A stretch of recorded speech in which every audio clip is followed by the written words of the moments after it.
June 5.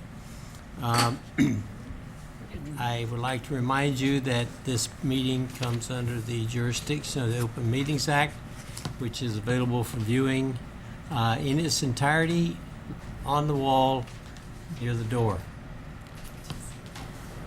Are we waiting for anybody else? All right, let's start with item 1, approval of the minutes of the February 7 meeting. I move approval of the minutes. Second. Moved and seconded that we approve the minutes. Any discussion, corrections, additions? All right, call the roll, please. Amundson? Yes. Brinkman? Yes. Wilchin? Yes. Avery? Yes.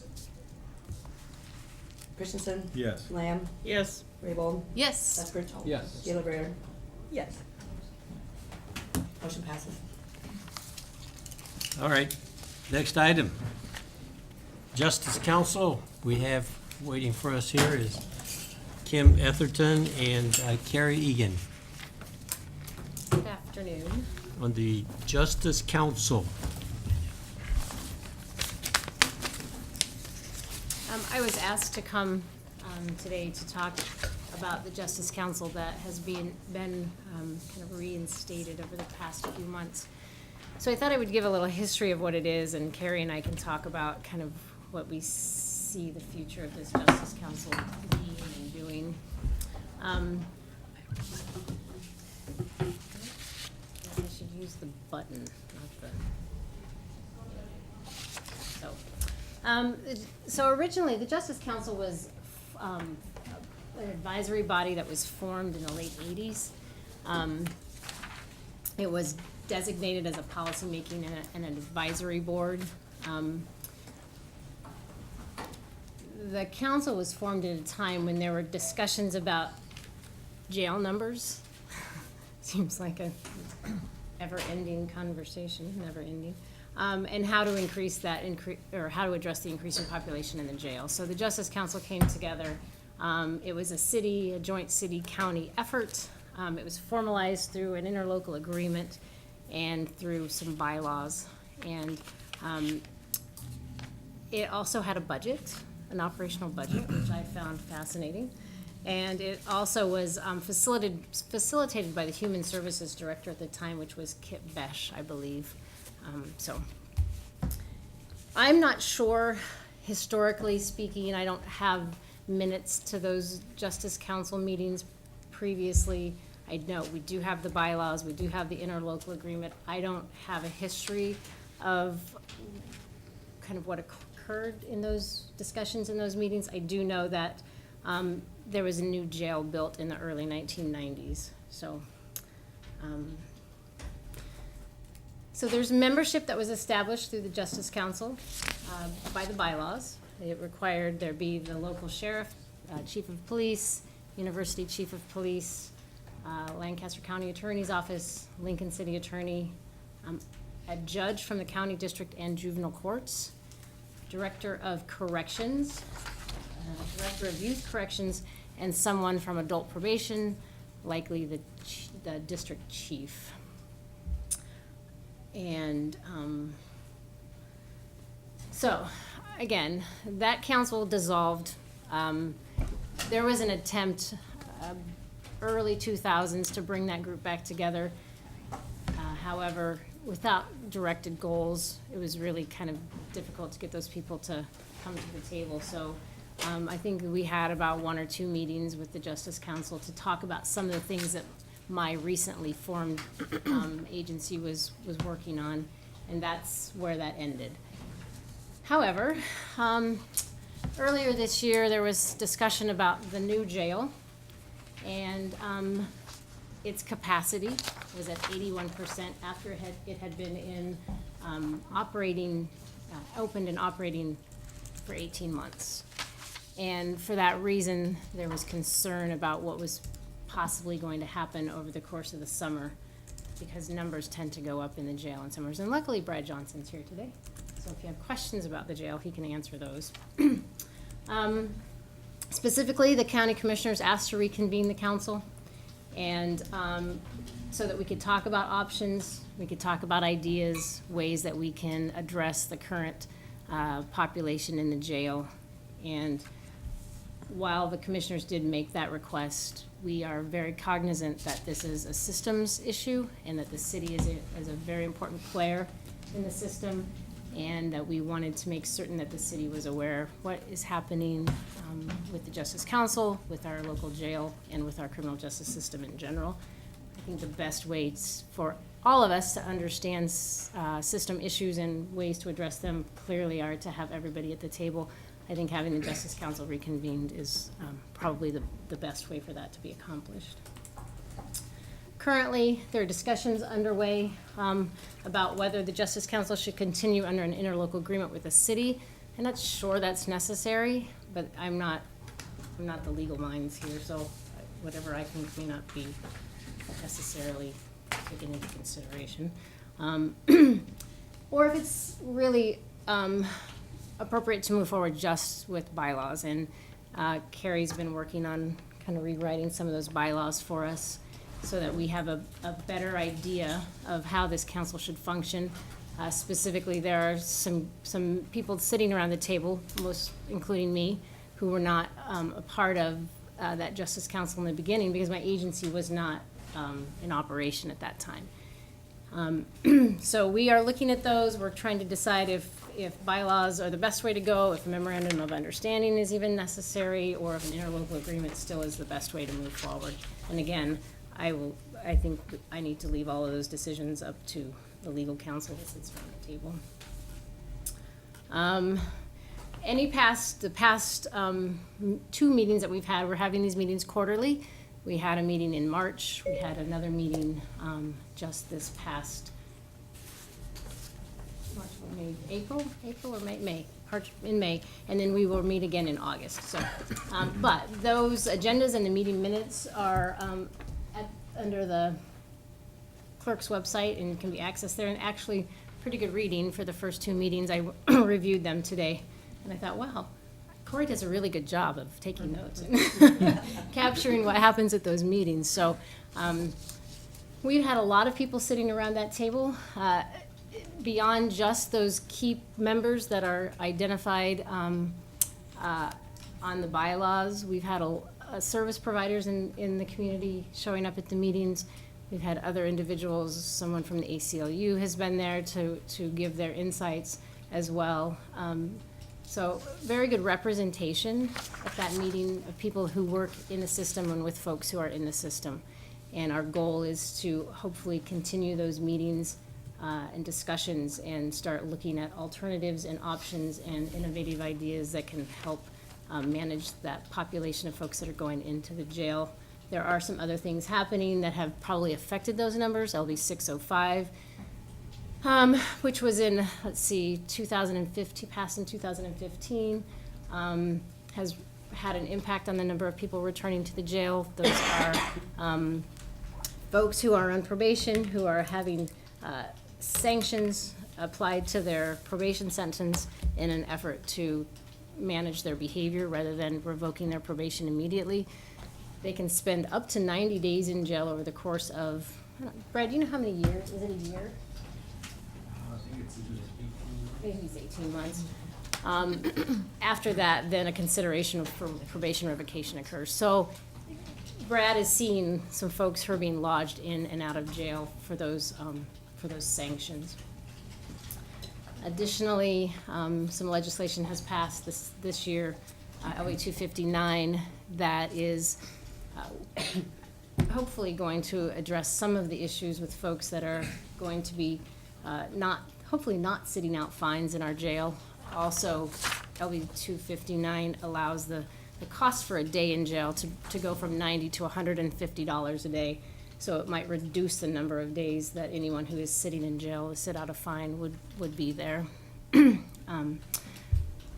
are some other things with 259 that might impact our jail as well, maybe not in a positive way, but if anybody is going to be sitting in jail for non-payment or non-compliance of a fine, they have a right to a hearing, which means then counsel will need to be appointed and a judge will have to put them on their docket And so there are some complications involved as well, but, so we're seeing some changes in people trying to address some of the issues with our jail numbers, hoping that we can, keep people out of the jail who can't pay bonds and can't pay fines, and, there's something in relationship to my agency, pretrial release, that could be affected as well, depending on the numbers of people. So if someone doesn't have the funds to post their bond, they can let them out on a PR bond, but possibly be supervised by my agency. That's currently what I do. However, the cases that I supervise are pretty high-level felony cases, felony 3s and 4s. They're all non-violent offenders. However, they are clearly need a little more supervision than some of the folks that would be released from jail who don't require that level of supervision. They just don't have the funds to pay their bond. So those are some things happening, and the Justice Council hopefully will be sitting down and talking about some of these changes and ways to move forward. But we wanted to give you this information so that you're all aware of what's going on at the local level with the justice system. What would you like to add, Carrie? Well, I guess one of the reasons we scheduled it for the Common is to determine what should the relationship between the city and county be on the Justice Council going forward. You know, Cindy was at the last meeting. I think you've been kind of a, I don't know, de facto city council representative for the Justice Council. The original agreement, you know, was in the form of an interlocal. It was probably never adhered to. And an interlocal agreement is probably not necessary because of all the formalities that the law provides to have a technical interlocal agreement. If the city council is interested in participating, we could probably, I think a memorandum of understanding would be more appropriate. If we're going to have city council membership on the Justice Council, then probably it would make more sense to have a memorandum. We could I think we need to do bylaws in addition, but really the question for discussion now is, should there be the continued relationship between the city and the county? The mayor's office is also mentioned in the original and would be in the bylaws as well too if we go that way. So I guess that's a preliminary question that probably would need to be addressed. As Kim noted, the city is 90% of the population in Lancaster County, and most of the lodgings in the Lancaster County Jail are through arrests through the police department. So there's definitely a relationship between city and county on justice issues. The city attorney, of course, has a criminal division still that prosecutes misdemeanors, and so that would be the initial point of discussion, I think, for the Common. Bill? You're next. Yeah, I just wanted to, I guess, give a little additional background because this was something that was, the county board reactivated the Justice Council back in March. And I have been chairing the group because I'm the board chair. Commissioner Shore has been also participating. She chairs the corrections, the Board of Corrections for the county. And it was something that we had reached out to Councilwoman Lamb because of her experience in the law field, but also having someone from the city being available for the council.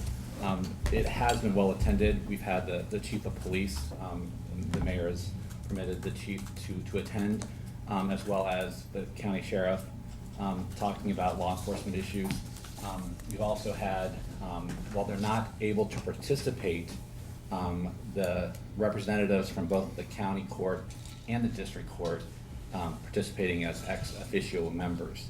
That was something that was made very clear through a opinion that they cannot actually serve but can provide direction.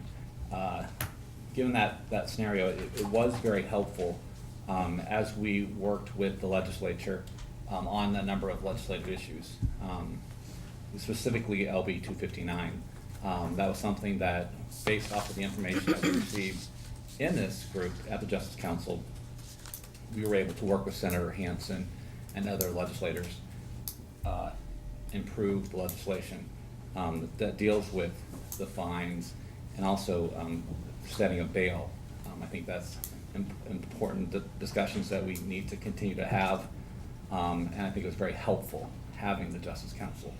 And I think it's very important that we do move forward, and that's why I would, I guess, encourage the city, the mayor and the council to engage with us as we move forward, because I think you're gonna hear a lot more in the coming weeks and months about our jail population. I think with some of the issues that the state Department of Corrections is facing, a lot of those are being are filtering down into our facility. And I think it's important that we be proactive and that we continue to work with all the parties involved. We did have Pastor Tom from the People's City Mission. We also had representatives from a number of other providers in the community, and it provides valuable insight for us as we discuss these challenges. Jane?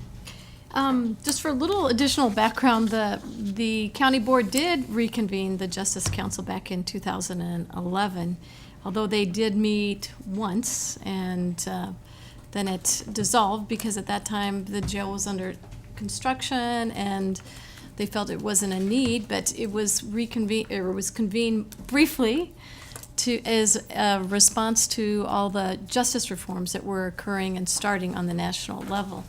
And I agree with Todd. I do think the city should definitely be represented. So I guess that would make an adjustment to the bylaws in addition to the city and the county.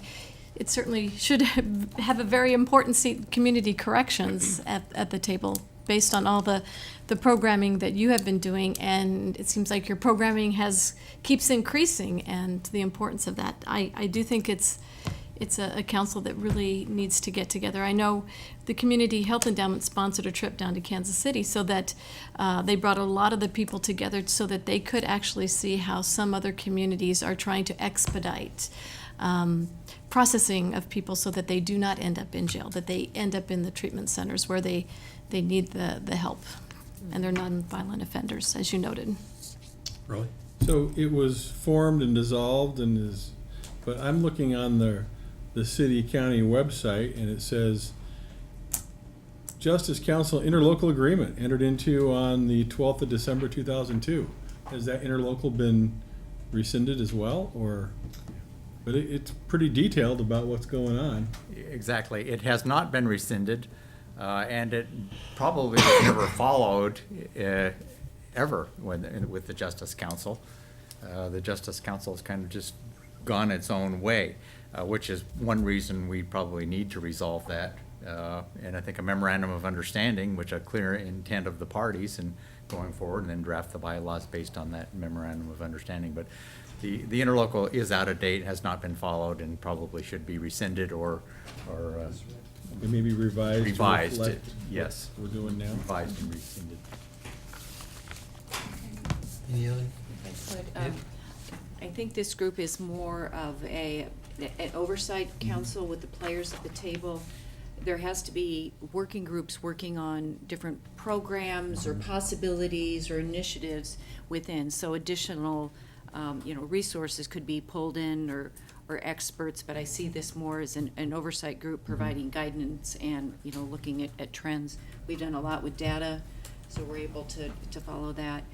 Cindy and I have been working on, for lack of a better term, our NLC group, where specifically looking at the population from 18 to 25 and what we might do to, reduce that number significantly, because it is a very high percentage of the total jail population. And so I see that group maybe falling under this Justice Council umbrella with other task force or working groups working in the meantime. Carl? Thank you. Carrie, are detainees at the jail from the federal system? Do we have any individuals in the Lancaster County Jail who are from the federal system, or they're elsewhere? We will occasionally get a few. With the construction of the old new jail just south of us, we had an agreement with the federal government that they would help us fund the jail in exchange for housing their prisoners as needed. We found out we kind of got the short edge of the wedge on that agreement because it took up a lot of space and restricted a lot of our own needs. We do not have such an agreement with the new jail, so the federal government did not help us fund it. But I believe occasionally there will be a federal prisoner held there in an emergency situation, but we don't have an ongoing agreement to that effect. Thanks. Do we charge per day? I'd have to ask Brad that, and he's probably the better person to be answering these questions anyway. We do not house federal detainees. The only time we have that is if somebody gets arrested on a federal warrant, they'll stay 24, maybe 48 hours until the marshal service comes and gets them, take them out of custody. And at this point, we're not charged, because it's such a small number. Anyone else? Oh, Larry.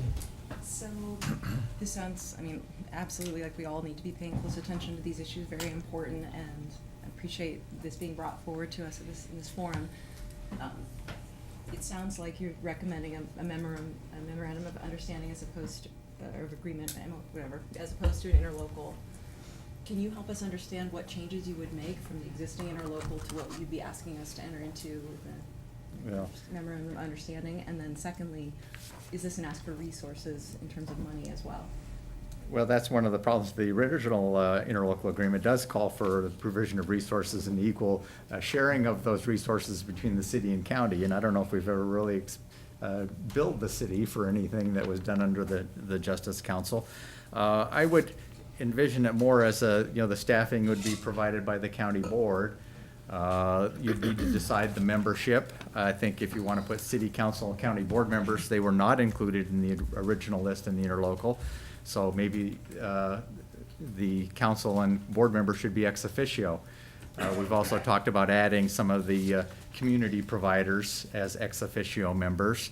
The judges, because of their judicial ethics opinion, say they cannot participate in giving advice to the system, but they're willing to participate in an ex officio capacity. So, but the core in the original interlocal, I think, is the same core that you would probably want in this agreement.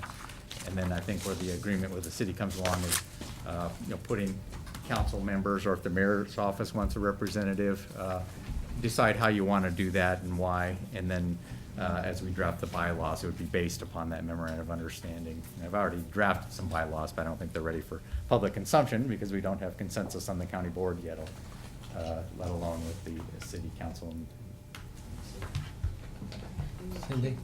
Just to clarify, in the original membership list on the interlocal, that actually had the judges in it, correct? And that would be something that, since then, there's been clarification that they can really not give advice, they can just participate, not really in an advisory capacity from a legal standpoint.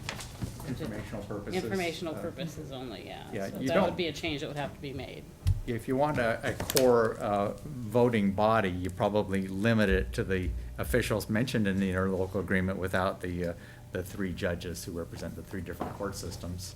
Be a little easier to do business that way, but it's also important to have the ex officio members because of the information that they bring and the stake that they have in the criminal justice system. Larry, you have a follow-up? Yeah, so, Kim, if, from a programmatic standpoint, what do you hope the Justice Council could help you do in your job better? And does this tie into diversion? What are you imagining success looks like if this moves forward? I see the Justice Council supporting the efforts that we bring forward, or giving us advice on ways to improve those efforts, to make them a usable option for the court systems. I think that there's, each intercept in the system has thoughts and ideas about why things will and won't work, which are things that I may not have taken into consideration. And so if any of those things would make it more likely that the court system would be willing to utilize the services, then I see it really as being very helpful in expanding my programs. We have a lot going on in my agency. I'm not saying we're not busy over there, because we are. But I do believe that there's more that can be done. And I think that while I have focused on some pretty serious offenders and working with that population, there's likely a population of folks that fit better with less supervision, just a little bit of oversight that I haven't even touched on. And I would need the courts to support that. And so if this group can advise me on the best ways to make those things workable for everyone, then I see that as very helpful. Yeah. If I could answer Lauren's question, I always hate to speak for my fellow board members, but this is not a request for financial commitment, but I think a commitment more of resources with regards to attendance. If it's important to the council and important to the mayor, then it's important to those members to attend the meetings. Our commitment is having Carrie act as a facilitator. We also appreciate the assistance of the county clerk's office. They've been taking our minutes. So I think just asking for a commitment of importance so the city team can continue to advise. And also commitment of Brad Johnson and his team of the data that they're collecting for us to analyze. You know, if I might add, Lincoln and Lancaster County have some pretty innovative things going on. I have to say that we do. But it was so nice, those past 2 meetings that we had, for everybody that's part of the system to sit down and have meaningful conversations about how to change the system, to improve the system, because we don't talk to each other on a regular basis. And it really does provide a venue for that, for us to have kind of open dialogue about what's happening, what needs to be addressed, what we're missing. Having the providers in the room, I work with providers every day. There's, short resources. There's not enough to go around. And for them to be able to tell us, here's what we have, here's what we don't have, here's what would make it easier for us to access. I mean, those conversations really do impact the entire system as a whole. And we don't have them often enough. And so I think having this group come back together quarterly just to talk about where we are and the changes that we're trying to make will be very, very useful. Just to follow up on what Kim mentioned, there were 2 things that we've been able to talk about the last 2 meetings. One was the mental health component, which Jane, you referenced the Kansas City model, which is something that we discussed at our last meeting, which is that level of care for mental health issues, not the crisis center and not the jail, in between, less than 24 hours, allowing individuals to stabilize if they're having some type of mental health issue, but not being required to be a licensed facility because they're not there more than 24 hours. Second thing we discussed, and I've talked to a new council member, Shob, about it, which is the high rates of incarceration for those individuals who are being ticketed for failure to appear. Working on strategies with the community, help to promote the early compliance. Getting more information out to that population, so that we don't, because if you talk to the chief of police, that's their highest issue for arrests. And so that's kind of why this group has been very helpful, is having the city attorney, county attorney, having representatives from the public defender, ACLU, and even other people. And I made it very clear early on that nobody was there to tell anyone else how to do the job. It wasn't about telling the prosecutors how to prosecute, law enforcement how to, provide law enforcement. It was more about, here are challenges and how do we work together to address them. I think at this point, from my perspective, it'd be useful if we could have a draft memorandum of understanding put in front of all of us, and along with bylaws, so we could then make comments, suggestions, and make some decisions after that. That would be a topic appropriate for the next comment. We could easily have that done. I've got drafted bylaws, and quite frankly, I would just backfill into a memorandum of understanding, which would probably look very similar to what the bylaws look like. But one historic issue that shows the interconnection is the term cruiser therapy, and it's what Todd was talking about, to come up with this system involving private providers, the police department, Bryan Hospital, the crisis center, the county attorney, to come up with a system where we do the triage on people who are having maybe a mental health crisis that don't really need to go to the crisis center, don't need to go to the jail, but we need to, handle this efficiently. Otherwise, they sit in the back of a police cruiser and take up resources and, with nowhere to go. And we came up with a very effective solution. It was basically using the Justice Council type model and arriving at that solution. It'd be the same people that would bring together. So it has shown itself to be very valuable in the past. Could you get a draft and circulate it? Is that it? Well, this is my draft, yeah, and it's even got watermarks and everything on it. I've been shamed into learning Word, and I'm going ahead and I actually was able to put a watermark on every page, quite frankly, which was very challenging for me. But I don't know if it's ready right now, because I haven't even talked to the board as a board about it yet. So, but it could very well be, very easily be ready by the next common meeting. Well, we have to move on to the next item on our agenda, and we're right on time. Thank you. Thank you both. Kim and Terry.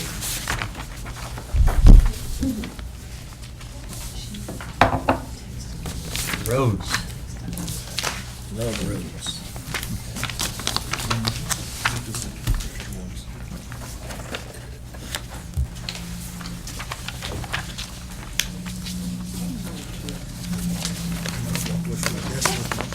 Everything we've done is we did an overlay from the mapping project, CAG, on the 19 to 25-year-old failure to choose those here, just because it's estimated as a research problem, but we were actually about how this legislation is about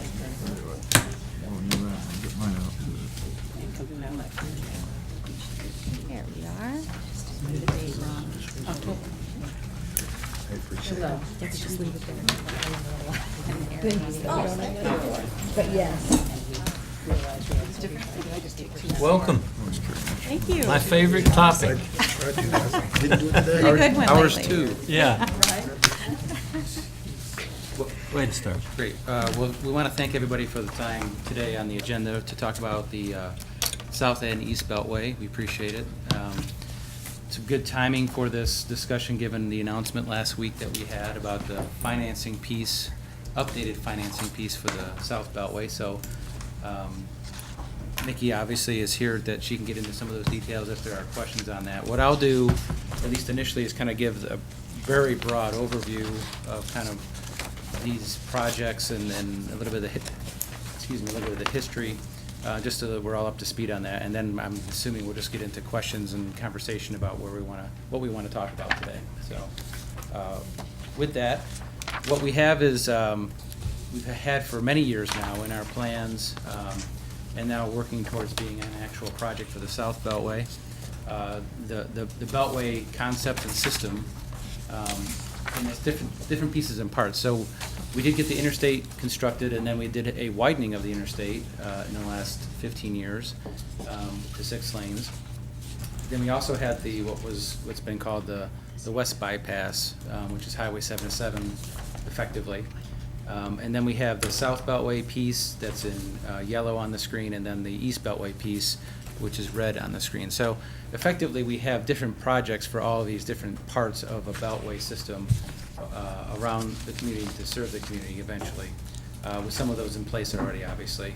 So there's been a lot of work, most recently on the South Beltway, mainly because with LB 84, the Build Nebraska Act, actual funding became provided to the state in a general sense, but then Lincoln in the sense of the South Beltway in the last few years. And so there's been a lot of updated information and work being done on environmental documentation for that project, as well as for actual funding of that project. And keeping in mind that the South Beltway and the East Beltway and the Beltway system in general has been banged around since I think the first official document is 1973, so I was a 1-year-old at that point. So this is a long period of time that we've been talking about this, and the South Beltway is becoming reality now, and that's very exciting for us as a community. I think what I'll do is I'll pause on what I have to talk about to see if there's questions for Mickey on the funding side of what we just announced last week, because that was a big step for us. It was a very positive step for both the state and the city for that project, not only to move forward, but to move forward in a positive way on the funding side. Right.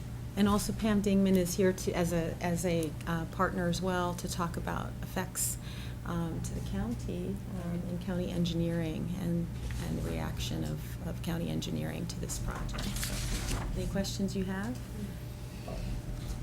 on the funding proposal and the commitment we have before us?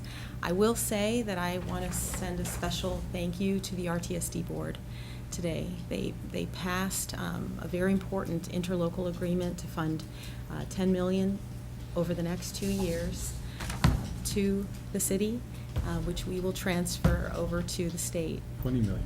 I'm sorry. 10 million this year. 10 million this year, 10 million the next.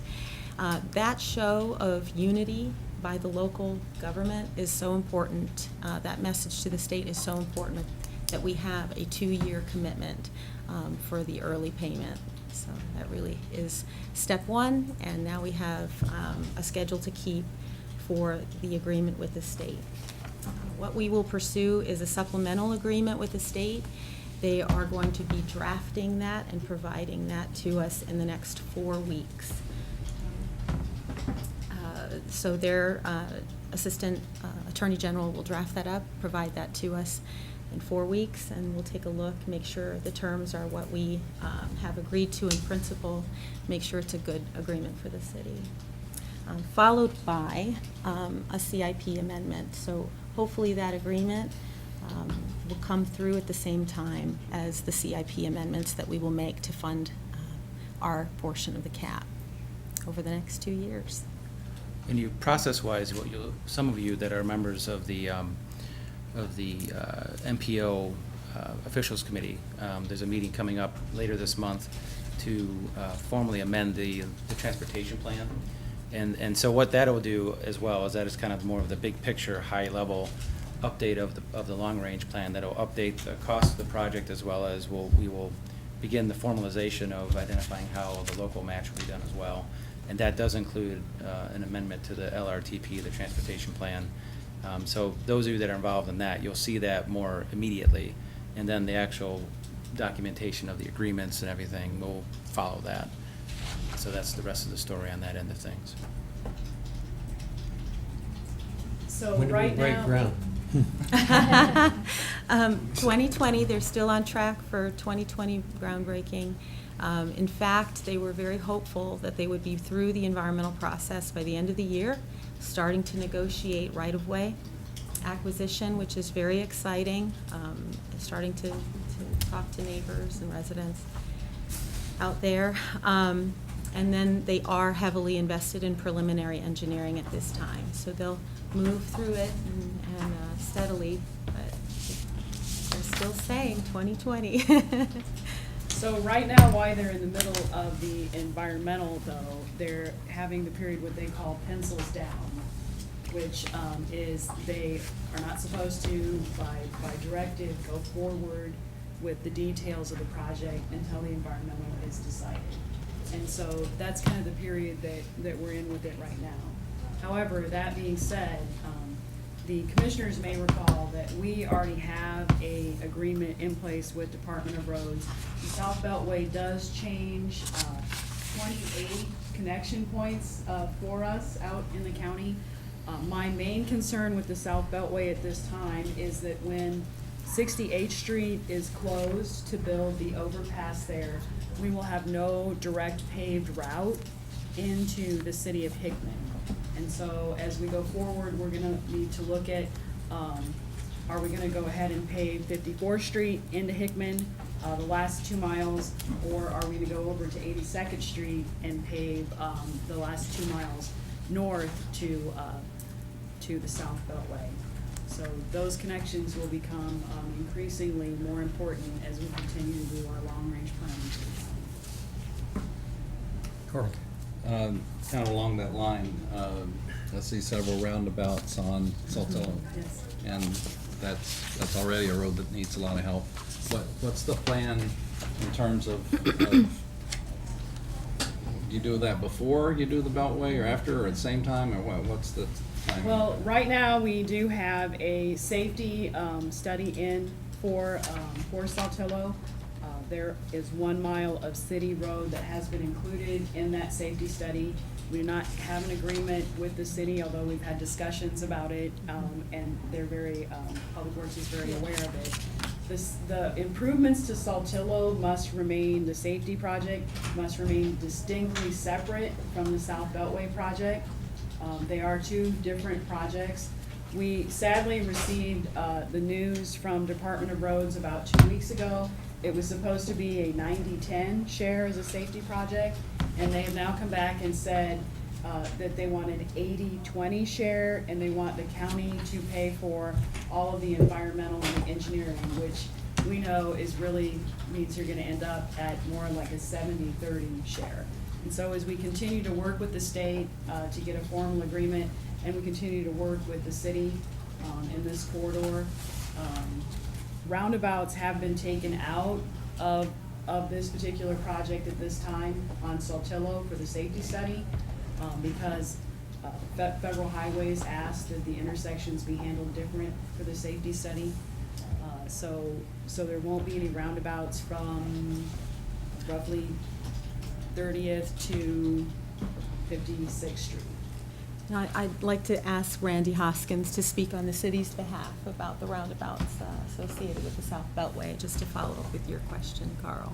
Yeah, I think we've certainly been proposing as many roundabouts as we can get down there. I think, Pam was hoping to make some improvements along Saltillo Road, and she kind of got squished by the Federal Highway Administration, unfortunately. I think for some reason they were trying to pull any improvements on Saltillo Road into the South Beltway project, which would have completely made us start over again on this environmental process that we've been working on for 2 years. So Pam kind of got pushed out from that. But yeah, based on all the other roundabouts that we're putting down in the southeast portion of town, we're definitely in favor. So the question to Pam, was part of the safety proposals for Saltillo Road, was that the additional shoulder work to be done on Saltillo Road? So Did that get right- nixed too? Right now, the shoulder work did not get nixed. So Okay. right now, the safety improvements would consist of the shoulder work and then some turn lanes at the intersections. But again, we do not have the formal agreement from the state, and I'm still hoping that there's some negotiations that can happen there with the cost sharing.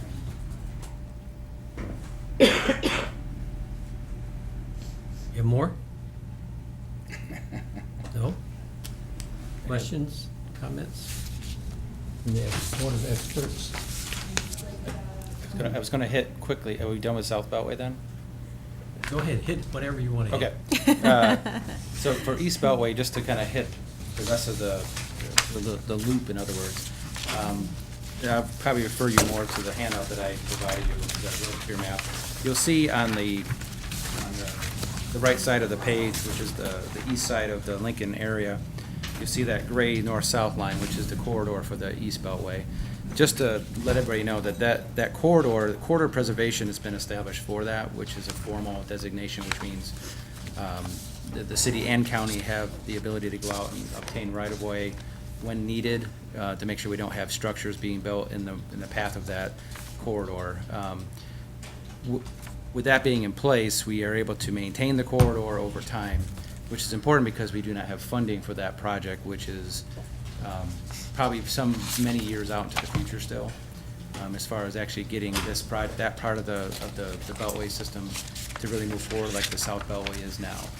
I would also add that going back to Highway 77, there's a separate project that is a state-funded project that will happen, that's separate from the South Beltway, but it's something that is going to happen at about the same time, which is the interchange projects at Warlick Boulevard as well as Pioneers.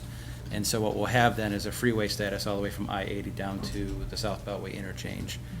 So that is another piece of the puzzle that is happening. So I think. So just to add, my main concern about the East Beltway remains the corridor protection, and that as the development fringe of the city of Lincoln continues to grow towards that corridor, we're gonna see two things. We're gonna see an increase in property values, as it becomes developable ground. And then we're gonna see additional requests for building permits that happen in that corridor protected zone. So as we go forward, I continue to have the concern. I know that the city has set aside funds regularly and has a fairly decent savings account for this. The county, on the other hand, we did put $500,000 in that account last year, and I really think we need to continue to put money in that account under the current budget requests. So that remains a concern of mine, that should we have a large development come forward that is in that corridor, we could have to start buying larger tracts of ground. And these are more expensive tracts of ground also. Questions from the panel? Mr. Mayor? Is the corridor preservation system for the East Beltway under an interlocal agreement or under any kind of agreement? Yes, it is. There is an interlocal agreement that talks about, that establishes the corridor, and then says that the county engineer's office and Public Works will coordinate when building permit, corridor protection is one of those awkward things, that it's not really, the trigger happens when someone files for a building permit by state statute, which is technically a little bit too late. So what happens is, Randy Hoskins and I coordinate amongst ourselves on those pieces of ground when they come up. You may recall about 18 months ago, we didn't have to buy an acreage lot. Here's a slide. Did the interlocal provide for funding formulas? I 50-50 believe the split. interlocal says it's a 50-50 split. And what has the history of the matter been? The history is we have split 50-50. We've been in a position to do that, unfortunately. John? At what time do we get to stop saying the west bypass and call everything the Beltway? To me, it just seems like Beltway is more encouraging of people to be here. Bypass, you just. 8:30, yeah. Well, that's a good point, John, because I think once the South Beltway is in place, we truly do have a bypass network at that point. No, we don't South want to I-80 down to Highway 2, effectively around the city, mainly for the truck traffic, obviously, but also for pass-through traffic that's not really using the city network. Well, I think my point is basically that we don't want people just to avoid Lincoln, bypassing it. So that's why I prefer the word Beltway whenever we can. I can work on just using the term Beltway. Great. But there are other people that may differ, so. Any more comments, questions? Yes, James? David, on that map, where is the East Beltway cutting through into Waverly or around Waverly? Where, Yeah, the first, is it to the, It's, the interchange is gonna be right just to the east of where the interchange is now off of I-80 for the Waverly Okay. exit. We're So six, then. it's kind of right in the middle of all that okay. active area. And that is an area where corridor, we have already bought, Mhm.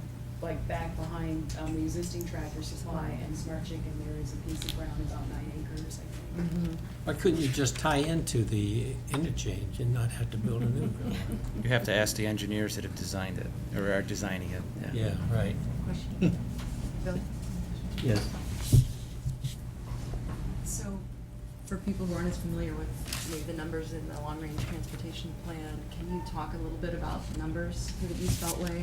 You mentioned that you were able to buy an acreage and you had funds set aside for that. How does the funding work currently? You've got an account, you want to have an account.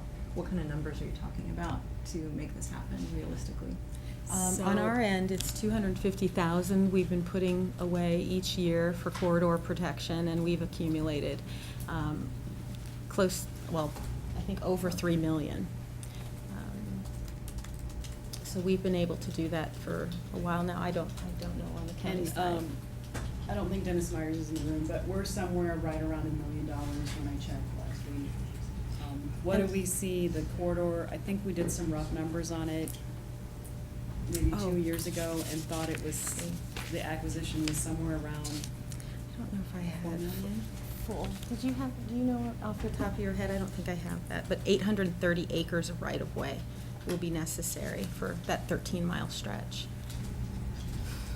And we can get numbers to you on what the estimated corridor And I protection think costs. it's fair to say, even as you look at the map, you can see from the orange to the red that the East Beltway is actually about twice the length of the South Beltway. So knowing, what the price of the South Beltway is, I think you can, times two. And so, And add some. with that in mind, well, and add 15, 20 years of inflation to a project that will happen at that point.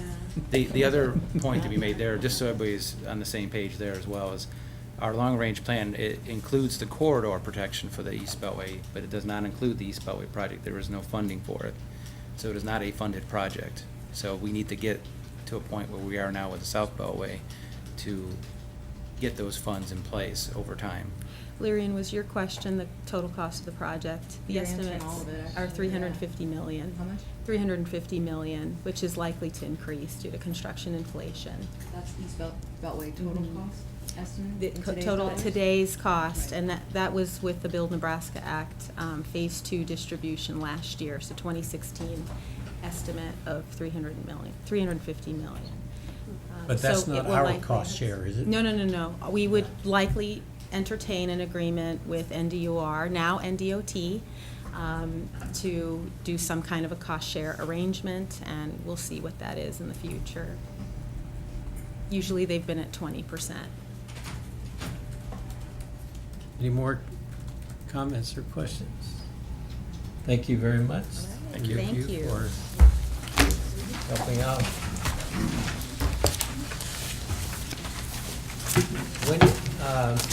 When do we meet next? Annette, It's August 8th or something. do you know? August 8th, she suggested. I think it's August 8th, August 8th? something like that. All right, I'll entertain a motion to adjourn. So moved. You have- Second, but for discussion, I know that we are going to go into our pre-council meeting for the city Yeah. council where we're going to be talking about the Costco plant. And certainly all the county commissioners have been invited to stay, as it will impact your territory as much as ours. So you're welcome to stay after we adjourn. All right, do I have a motion? She moved it. And I seconded it. Moved and seconded that we adjourn. Call the roll. Amundson? Yes. Brinkman? Yes. Shore? Yes. Avery? Yes. Camp? Yes. Christensen? Yes. Lamb? Yes. Rabel? Yes. Oh, yes. Yeah. I heard Abel, like, what? Rabel? Eskridge? Yes. Taylor Baird? Yes. Schob? Yes. Tyler? Yes. See you on the 8th of August. Tuesday. It's a Tuesday. Okay.